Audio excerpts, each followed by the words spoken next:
Frères et sœurs bien-aimés, nous poursuivons aujourd'hui notre série d'homélies de l'Avent sur le thème « Lumière d'espérance ». Et après la belle homélie de dimanche dernier sur l'Église comme lumière d'espérance en elle-même, nous continuons et nous approfondissons aujourd'hui avec le thème de l'accueil en particulier, qui est une dimension essentielle de l'Église. Alors, je sais très bien que pas mal de personnes, peut-être certaines d'entre vous, ont vécu une expérience pas très positive de l'Église.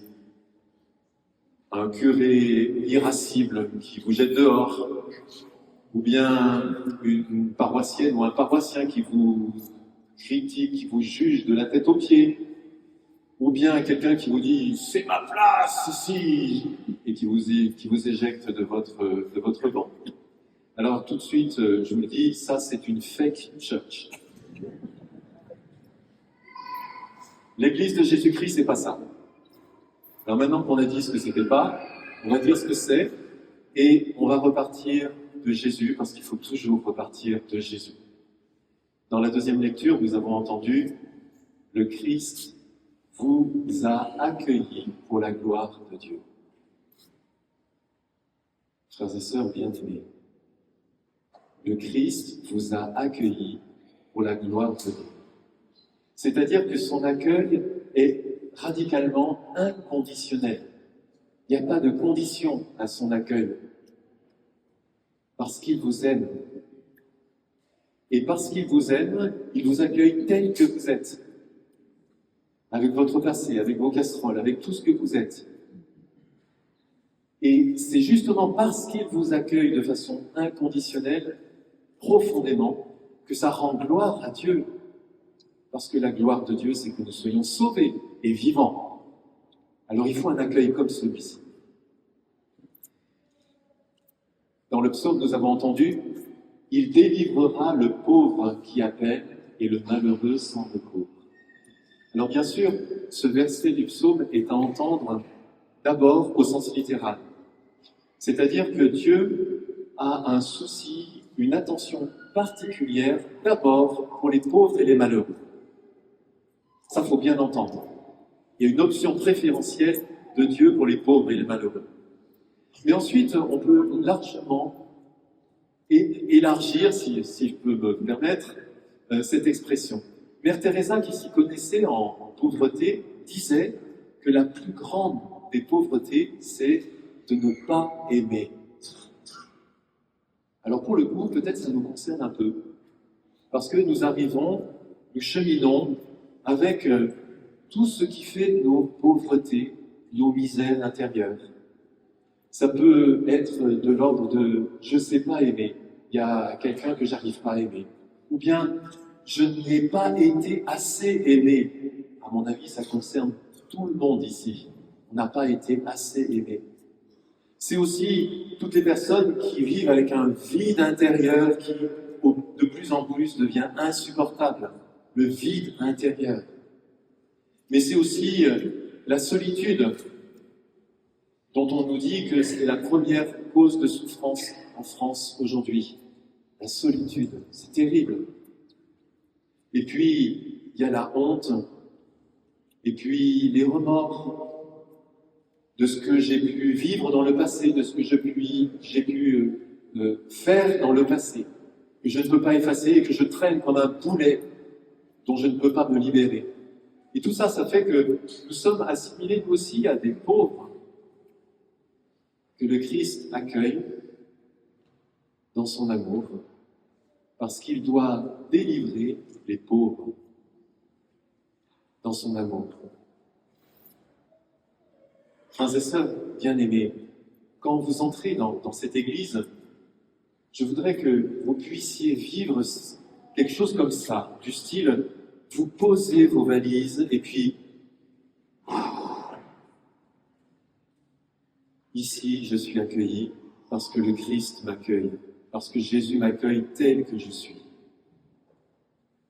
Vous voyez, dans le monde d'aujourd'hui, on se construit des façades, des masques, pour ne pas montrer toutes ces misères qu'on a à l'intérieur. Mais le Christ ne s'arrête pas aux façades et aux masques, il voit à l'intérieur, il voit le cœur. Et c'est justement dans ce que nous sommes qu'il nous accueille, parce qu'il nous aime tels que nous sommes, avec toutes nos pauvretés et nos misères. Saint Paul, dans la deuxième lettre aux Corinthiens, écrit ceci. « Lui qui est riche s'est fait pauvre à cause de vous, pour que vous deveniez riches par sa pauvreté. » Qu'est-ce que ça veut dire? Qu'il s'est dépouillé de tout et de lui-même pour nous enrichir, pour nous relever, pour nous donner vie. Et où est-ce qu'il fait cela, le Christ? Dans l'Église. Bien sûr, il est libre et il agit en dehors de l'Église, en dehors des limites visibles de l'Église. Mais essentiellement, il le fait dans l'Église, quand il t'accueille pour le baptême, c'est-à-dire la vie nouvelle. Quand il t'accueille dans sa miséricorde pour effacer ton péché dans le sacrement de confession. Quand il t'accueille pour te manifester sa tendresse dans le sacrement de l'onction des malades, parce que tu es malade, parce que tu en peux plus dans ton psychisme, dans ton corps, et qui vient te fortifier. Dans tous les sacrements de l'Église, et puis dans l'Église qu'il constitue comme une famille, où tu es accueilli pour être membre de la famille. C'est là que le Christ t'accueille. Et donc l'Église, c'est pas quelque chose d'accessoire, c'est vraiment le lieu par excellence où le Christ nous accueille pour la gloire de Dieu. Dans l'Église. J'aime bien, quand je vais à Lourdes, m'asseoir là, sur les bancs, comme vous le faites sans doute, et puis tout en priant le chapelet, j'aime bien regarder cette foule qui défile, qui n'en finit pas de défiler dans la grotte de Lourdes, au pied de la statue de la Vierge Marie, là où elle est apparue. Quelle diversité parmi ces personnes qui défilent au long de toute l'année. Quelle diversité! Il y a des gens de toute culture, nation, langue, race et peuple. Et puis, il y a aussi des personnes dont on imagine, on devine parfois, qu'il y a des vies compliquées derrière tout ça. Il y a des vies blessées derrière tout ça. Et pourtant, elles sont là, ces personnes. Et pourquoi elles sont là? Parce que Dieu a missionné sa mère bien-aimée, la Vierge Marie, pour accueillir toutes ces personnes en son nom. Pourquoi la Vierge Marie? Mais parce que quand on a mal quelque part, quand on a honte de nous-mêmes, quand ça ne va pas dans notre vie, normalement, on va vers la maman. Parce qu'on sait que la maman, elle nous accueille. Un cœur de maman qui console et qui accueille. Alors, voyez, à Lourdes et puis dans tous les autres lieux, le Seigneur a envoyé une personne, une femme, pour manifester son cœur à lui, plein de tendresse, de douceur maternelle, d'accueil, de consolation. C'est aussi ça qu'il nous dit à travers l'accueil du Christ, qui nous accueille pour la gloire de Dieu le Père. Alors, frères et sœurs, première lumière d'espérance liée à l'accueil, qui que tu sois, tu es bienvenu dans la famille. Et qu'est-ce que c'est important de l'entendre et de le dire? Alors, je vous propose de dire à votre voisin, « Oh, je suis trop content que tu sois là, sois béni !»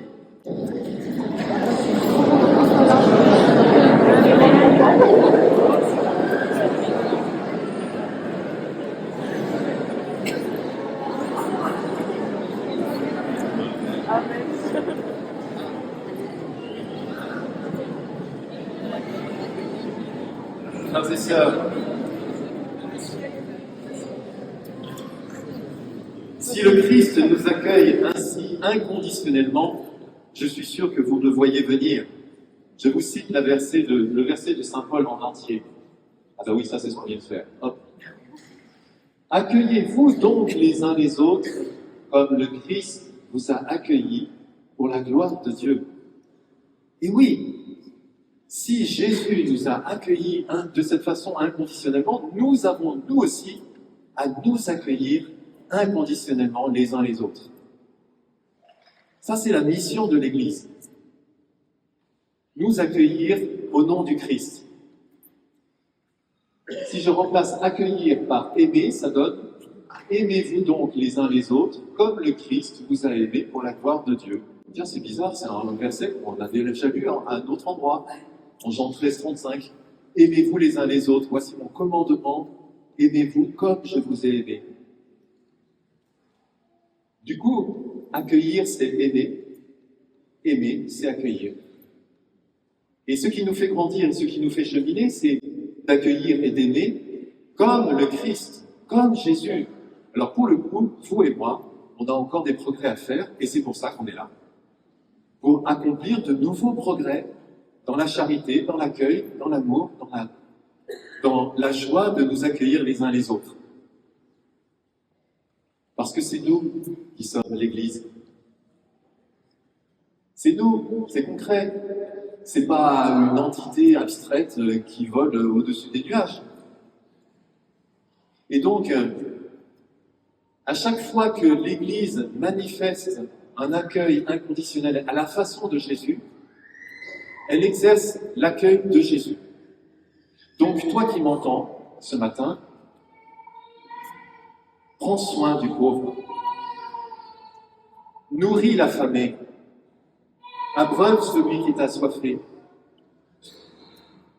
mets un vêtement sur celui qui est nu, accueille l'étranger, celui qui a traversé le Sahara et qui a traversé au péril de sa vie la Méditerranée, accueille-le. Parce que vous avez reconnu cette parole que je paraphrase, c'est la description du jugement dernier dans Matthieu au chapitre 25, et le Christ s'identifie à la personne qui est accueillie. Et là, on a un paradoxe, comme on en a beaucoup dans la Bible, c'est-à-dire que c'est le Christ qui t'accueille, qui t'introduit dans la famille de Dieu, et une fois dans la famille de Dieu, il te demande à toi de l'accueillir, lui, le Christ, à travers celui qui arrive. C'est le Christ que tu accueilles quand tu accueilles l'autre.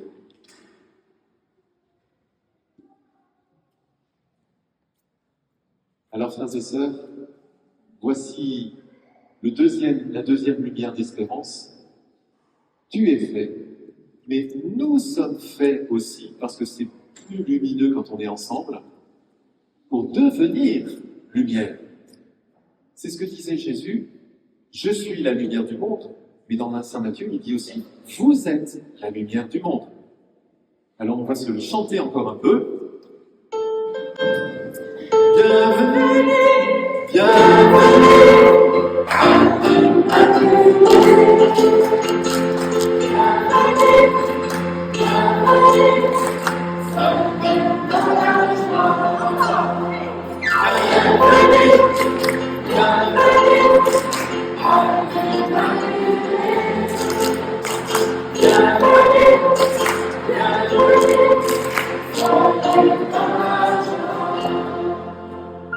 Merci les musiciens, merci les chanteurs, et merci vous tous, parce que nous devons entrer dans ce mouvement de joie, parce que ça donne de la joie d'accueillir, en fait. Et une fois que j'ai dit ça, il faut aller encore un peu plus loin. Vous me connaissez, je ne suis jamais rassasié, il faut toujours aller un peu plus loin.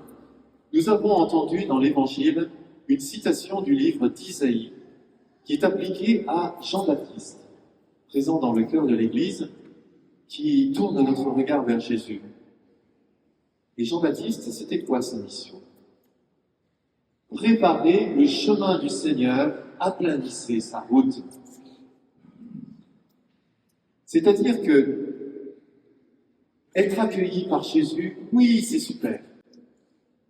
Accueillir l'autre qui est ici, dans l'Église, oui, c'est super. Mais ça ne suffit pas.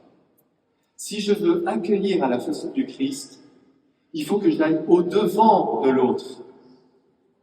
Il faut que je sorte de l'Église. Il faut que je prépare la route de Jésus, que j'aplanisse les routes qui sont chaotiques pour les gens du dehors. C'est-à-dire qu'il faut que je me fatigue. pour faciliter le cheminement de ceux qui ne connaissent pas l'amour de Jésus et pour que ce cheminement soit facilité pour qu'ils rencontrent l'amour de Jésus.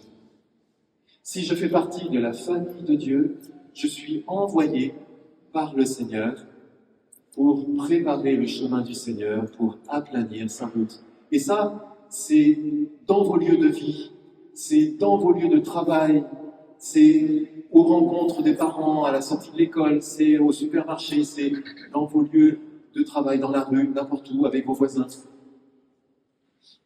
Le Seigneur vous envoie lumière pour être l'Église là où vous vivez. Et là où vous vivez, pour mettre la première phase d'accueil du Christ, ce qui va être de préparer le chemin des autres pour que ce soit plus facile pour eux de rencontrer l'amour du Christ et qui va changer leur vie. Parce que si le Christ t'a accueilli, toi, il veut aussi accueillir les autres. Et il veut avoir besoin de toi, il veut collaborer avec toi. Et c'est notre troisième lumière d'espérance. Tu portes la lumière partout où tu vas, partout où tu vis. Tu es porteur de lumière. Partout. Frères et sœurs, pour terminer, laissez-moi vous partager mon rêve. Mon rêve, c'est que l'accueil à la façon de Jésus devienne la norme dans notre communauté chrétienne, dans notre famille Immaculée Conception. Que ça devienne la culture. Les choses auxquelles on ne pense pas, dont on vit naturellement comme ça. Mon rêve, c'est que chacun d'entre vous, animé par cette joie et cette lumière, vous vous portiez spontanément à la rencontre de ceux que vous ne connaissez pas. Et pas seulement qu'on fasse des petits exercices rigolos au début de la messe. Mon rêve, c'est que quelqu'un qui n'est jamais entré dans cette église, quand il rentre, il a entendu 5 fois « bienvenue » avant de s'asseoir sur un banc. Mon rêve, c'est que dans ce quartier, dans cette ville, les chrétiens, les disciples de Jésus, aient la réputation d'être des gens souriants, bienveillants et accueillants. Voilà mon rêve. Alors on va confier au Seigneur, si vous voulez bien, si vous êtes d'accord avec ce rêve. Si vous entrez dans ce rêve, on va demander au Seigneur de nous visiter. Viens, Esprit de sainteté, viens, Esprit de lumière, viens, Esprit de feu, viens nous embrasser, viens, Esprit de sainteté,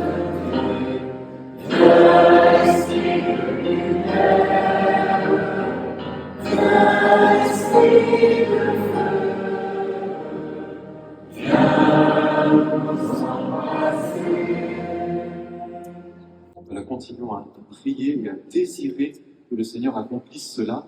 Et je vous présente le challenge de la semaine, comme d'habitude. La semaine dernière, nous avons été invités à allumer une bougie dans notre coin prière chez nous pour manifester qu'on veut identifier dans nos réseaux de relations les personnes qui ont besoin de rencontrer l'amour de Dieu. Soit parce qu'ils ne le connaissent pas, soit parce qu'ils ont besoin d'être consolés. Aujourd'hui, on vous propose d'allumer une deuxième bougie dans votre coin de prière ou chez vous pour manifester que vous allez maintenant intercéder. Ce sont les 3 I. Identifier, intercéder maintenant, vous priez pour ces personnes. Dans votre cœur, ce sont des prénoms, ce sont des visages, ce sont des situations. Là, cette semaine, tous les jours, si vous êtes d'accord, priez pour ces personnes. Et déjà, ça prépare le chemin du Seigneur pour ces personnes. Et puis la semaine prochaine, vous voyez, la bougie n'est pas encore allumée, vous pourrez inviter à venir aux célébrations de Noël. Et peut-être que tout va changer dans la vie de ces personnes. Et ce sera grâce au Seigneur et grâce à vous. Amen. Amen.